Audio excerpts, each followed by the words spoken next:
এক সময় একটি ঘন বনাঞ্চলের গভীরে একটি ছোট্ট কচ্ছপ ছিল, যার নাম ছিল মিলো। বনাঞ্চলের অন্যান্য প্রাণীদের থেকে মিলো অনেকটাই আলাদা ছিল। সে কখনো তার দ্রুততা, শক্তি বা দৃষ্টিনন্দন ক্ষমতার কথা বলতো না। সে ছিল না সবচেয়ে দ্রুত বা সাহসী, কিন্তু মিলোর ছিল কিছু আরও মূল্যবান: ধৈর্য। বনের অন্য প্রাণীরা প্রায়ই তাড়াহুড়ো করত, এক কাজ থেকে আরেক কাজের দিকে দৌড়ে চলত। কিন্তু মিলো ধীরে ধীরে চলত। সে প্রায় রৌদ্রের উষ্ণতা, পাতার মৃদু ঝিঁঝি এবং জীবনের সাধারণ সৌন্দর্য উপভোগ করতে থেমে যেত। তার খোলস ছিল শক্ত এবং দৃঢ়, এবং মিলো সবসময় তার মধ্যে নিরাপদ অনুভব করত, যেন তার বাড়ি ছিল একটি ঢাল যা তাকে পৃথিবীর অনিশ্চয়তার থেকে রক্ষা করত। বনের অন্য প্রাণীরা কিন্তু সবসময় তাড়াহুড়ো করত। পাখিরা খাবার সংগ্রহ করতে উড়ে যেত, হরিণেরা বনের মধ্য দিয়ে দ্রুত ছুটে চলত, এবং কাঠবিড়ালিগুলো আকর্ণ ও অন্যান্য সরবরাহ সংগ্রহ করতে ছুটছিল, যেন সময় ফুরিয়ে যাচ্ছে। তারা সবসময় তাড়াহুড়ো করত, যেন জীবনের প্রতিটি মুহূর্ত একটি দৌড়। কিন্তু মিলো লক্ষ্য করেছিল যে কিছু একটা ঠিক না ছিল। এই প্রাণীরা, যারা এতটাই শক্তিশালী, তারা জীবনের সহজ আনন্দগুলো মিস করছিল।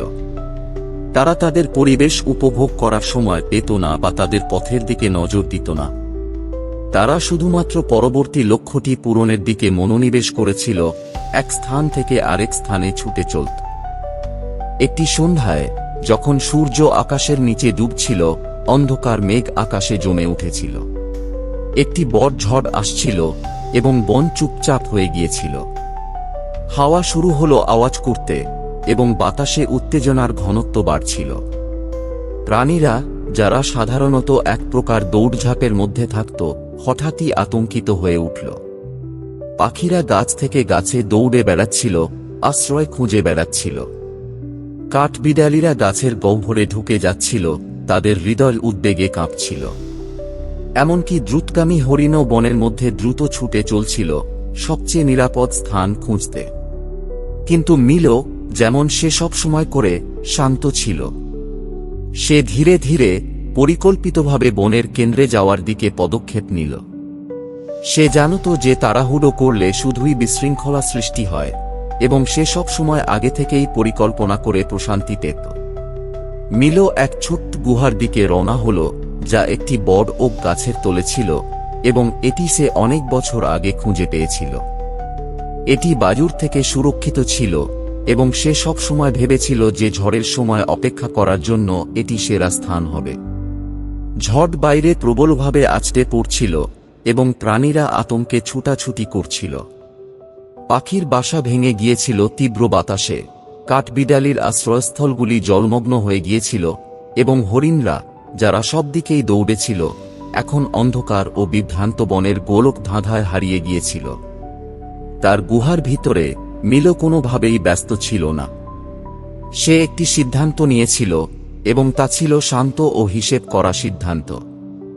সে ঝড়টি বুঝতে এবং প্রস্তুতি নিতে সময় নিয়েছিল, অন্য প্রাণীদের মতো যারা চিন্তা না করে তাড়াহুড়ো করেছিল। মিলো জানত যে কখনো কখনো সবচেয়ে ভালো কাজ হল নিরাপদ স্থানে চলে যাওয়া এবং ঝড় থামার জন্য অপেক্ষা করা। ঘণ্টা পেরিয়ে গেল, এবং ঝড়ের কোনো সংকেত শিথিল হওয়ার ছিল না।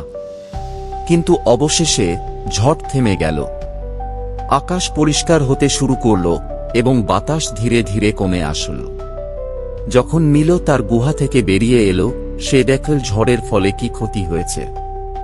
ভাঙা শাখা প্রশাখা বনের মাটিতে ছড়িয়ে পড়েছিল, গাছগুলি পড়ে গিয়েছিল, এবং পথগুলোতে কংক্রিটের খুঁটি ছড়িয়েছিল। এক সময়ের শান্ত বন এখন একটি বিশৃঙ্খল আবর্জনার পাহাড়ে পরিণত হয়েছিল।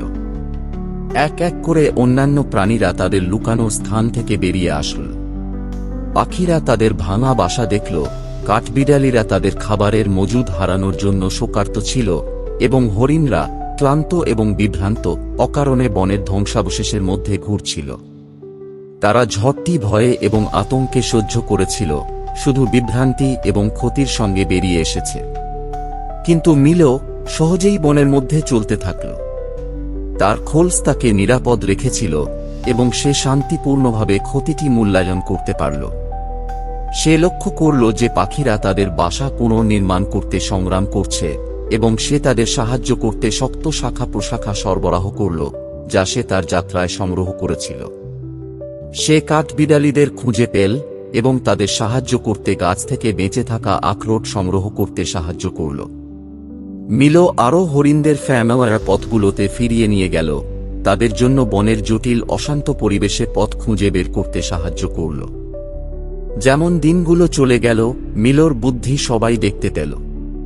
অন্য প্রাণীরা দেখল কিভাবে সে শান্তভাবে ঝড়টি সামাল দিয়েছিল, কিভাবে তার ধৈর্য এবং আগাম পরিকল্পনা তাকে রক্ষা করেছিল যখন বিশৃঙ্খলা তাদের ওভারওয়েল্ম করেছিল।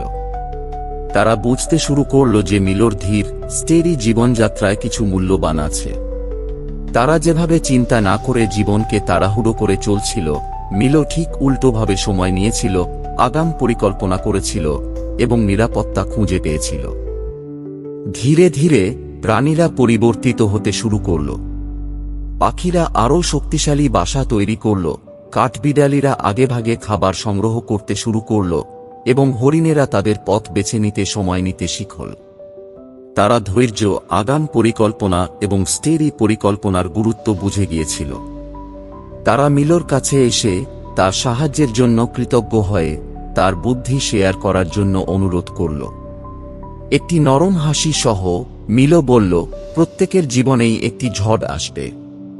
কখনো তা হবে একটি ছোট বৃষ্টি, আবার কখনো তা হবে একটি বড় ঝড়। কিন্তু ঝড়ের আকার যাই হোক, যদি তুমি ধৈর্য ধরো, সময় নাও এবং আগাম পরিকল্পনা করো, তুমি সবসময় তোমার পথ খুঁজে পাবে। সেই দিন থেকে বনটি অনেক শান্তিপূর্ণ হয়ে উঠল।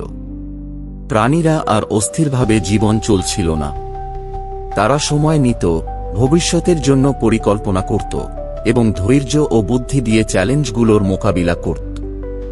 এবং মিলো, সে ছিল বনাঞ্চলের সবচেয়ে শান্ত এবং বুদ্ধিমান প্রাণী, সবসময় পরবর্তী প্রজন্মকে শেখাত ধৈর্য এবং স্টেডি পথ অনুসরণ করার গুরুত্ব, যে কোনো ঝড়ই হোক না কেন, যা জীবন তাদের সামনে ফেলতে পারে।